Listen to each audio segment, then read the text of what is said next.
Imagine कीजिए, सुबह आप ऑफिस के लिए निकलते हैं, लेकिन ट्रैफिक के 2 घंटे के नरक में फंसने की बजाय आप अपनी कार का बस एक बटन दबाते हैं और सीधा ही हवा में टेक ऑफ कर जाते हैं। सुनने में यह बिल्कुल हॉलीवुड मूवी जैसा लग रहा है ना? लेकिन फोर्ब्स और ग्लोबल रिपोर्ट्स के मुताबिक चाइना ने इस साइंस फिक्शन को रियल लाइफ टेक्नोलॉजी बना दिया है। दोस्तों, फ्लाइंग कार्स और ई वीटोल एयर टैक्सीज चाइना में ऑलरेडी टेस्ट से निकलकर अब रियलिटी बन चुकी हैं। आज हम डिकोड करेंगे चाइना का नया फ्लाइंग कार मास्टर प्लान, ये टेक्नोलॉजी कैसे काम करती है और आज का सबसे बड़ा सवाल कि इंडिया में फ्लाइंग कार्स कब तक आ जाएंगी। तो वीडियो में अंत तक जरूर जुड़े रहिए। अब सवाल यह है कि ये फ्लाइंग कार्स होती क्या हैं? क्या ये नॉर्मल कार की तरह चलती हैं? नहीं दोस्तों, ये फ्लाइंग कार्स एक ई वीटोल टेक्नोलॉजी पर काम करती हैं। ई वीटोल टेक्नोलॉजी का मतलब है electric vertical take off and landing vehicles. Simple भाषा में कहें तो ये उड़ने वाले जायंट ड्रोन्स हैं। इनमें मल्टीपल इलेक्ट्रिक प्रोपेलर्स लगे होते हैं। ना ये किसी डीजल से चलते हैं, ना ये किसी और फ्यूल से चलते हैं। ये सिर्फ इलेक्ट्रिसिटी या बैटरी का ही यूज करते हैं। ये हेलीकॉप्टर की तरह सीधा जो प्रोपेलर होते हैं इसको ऊपर की साइड उड़ा करके ले जाते हैं और हवा में जो कि नए हाईवेज बनेंगे उसके अंदर ये उड़न तश्तरी की तरह चला करेगी। ज्यादातर फ्लाइंग कार्स ऑटोनोमस होती हैं, जिसका मतलब यह है कि इसमें पायलट की कोई भी जरूरत नहीं है। ऑटो पायलट के थ्रू ये कार चलेगी। ना आपको कोई हैंडल देखना, ना जीपीएस मैप देखना है। सीधा इसके अंदर अपना सोर्स डालिए, डेस्टिनेशन डालिए और हवा में उड़ जाइए। चाइना में पहले इसका यूज है वो कार्गो डिलीवरी, टूरिज्म और इमरजेंसी सर्विस के लिए हो रहा है। और ये टेक्नोलॉजी रोड ट्रैफिक का डायरेक्ट अल्टरनेटिव हो सकती है हमारे शहरों में भी, जैसे कि दिल्ली, मुंबई, गुड़गांव, बेंगलोर, जहां पर ट्रैफिक बहुत ही ज्यादा रहता है। हाईवे की जगह, रोड हाईवे की जगह हम आसमान में उड़ने वाला हाईवे जब यूज करेंगे तो हमारे पास ये इससे बेस्ट अल्टरनेटिव और कुछ हो ही नहीं सकता। दोस्तों, बिल्कुल नई टेक्नोलॉजी है, तो इसमें अब हम बात करने वाले हैं पैसे की, क्योंकि बिना बिजनेस लॉजिक कोई टेक्नोलॉजी इस दुनिया में सरवाइव ही नहीं कर सकती। अगर हम चाइना की बात करते हैं तो चाइना की गवर्नमेंट इस सेक्टर में जरूरत से ज्यादा इन्वेस्ट कर रही है। एक्सपांग, ईहांग और ऑटो फ्लाइट जैसे प्लेयर्स को मैसिव फंडिंग मिल रही है चाइना की गवर्नमेंट की तरफ से। अगर हम एक्सपर्ट्स की बात को माने तो ये फ्यूचर $1 ट्रिलियन इंडस्ट्री बन सकती है। अगर हम यूज केसेस की बात करें तो एयर टैक्सीज, कॉर्पोरेट्स और प्रीमियम ट्रैवलर्स के लिए कार्गो डिलीवरी, इमरजेंसी और high value goods tourism, scenic city flights, medical emergencies, life saving transport, अनगिनत इसके केसेस बन सकते हैं। शुरुआत में बिल्कुल सही बात है कि ये डिलीवरी जो है बहुत महंगी होगी, जैसा कि उबर थी, कभी टैक्सी बहुत महंगी हुआ करती थी, मगर अब मास एडॉप्शन के बाद जो है प्राइस बहुत गिर गया है। आप ओला देखो, रैपिडो देखो या उबर देखो, प्राइसेस कितने ज्यादा गिर चुके हैं।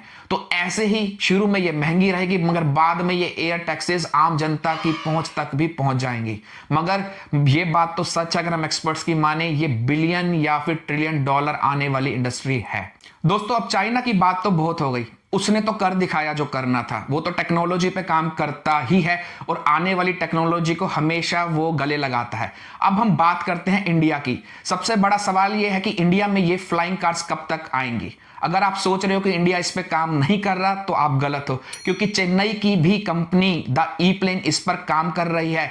कुछ ऐसे स्टार्टअप्स हैं जो एयर टैक्सी बना रहे हैं, लेकिन इंडिया में बहुत ही ज्यादा चैलेंजेस हैं। सबसे पहला चैलेंज है इंफ्रास्ट्रक्चर। हमें बिल्डिंग रूफटॉप्स चाहिए होंगे, हमें वर्टीपोर्ट्स चाहिए होंगे, हमें एयर कॉरिडोर्स चाहिए होंगे जहां पर ये फ्लाइंग व्हीकल्स चल सके।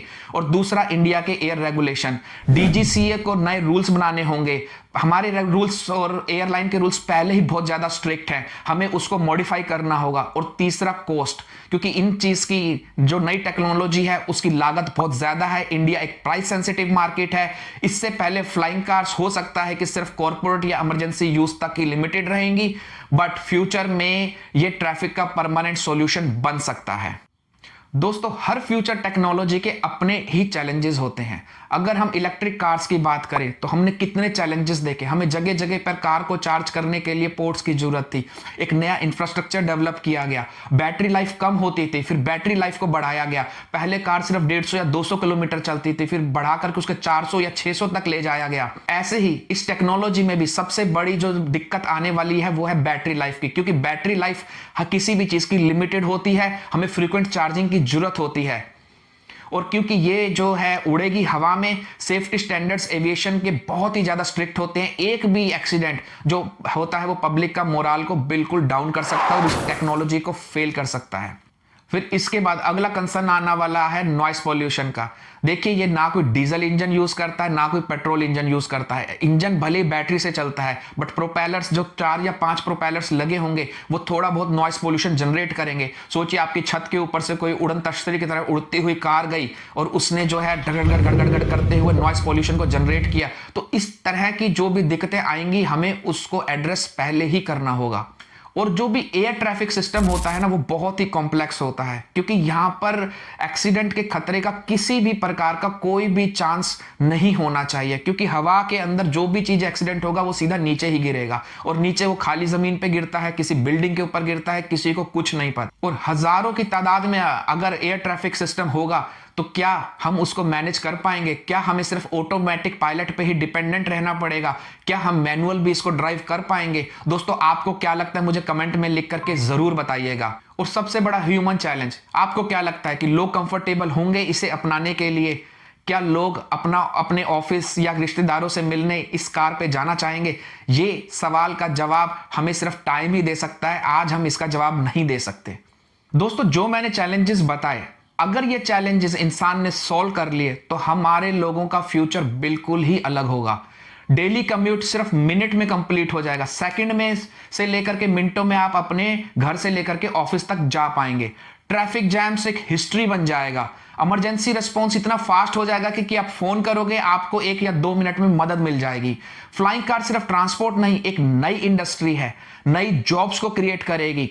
अर्बन प्लानिंग कंप्लीटली रीडिफाइन हो जाएगी, क्योंकि फिर हमें बहुत बड़ी बड़ी सड़कों की या बहुत बड़े बड़े हाईवेज की जरूरत नहीं रहेगी।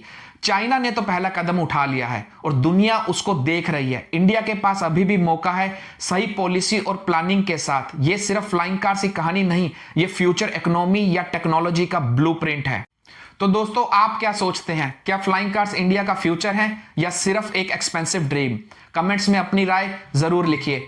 अगर आपको टेक्नोलॉजी, फ्यूचर और रियल वर्ल्ड डिकोडिंग पसंद है तो वीडियो को लाइक करें, शेयर करें और अमित टुटेजा ऑफिशियल चैनल को सब्सक्राइब करना ना भूलें। मिलते हैं अगले वीडियो में।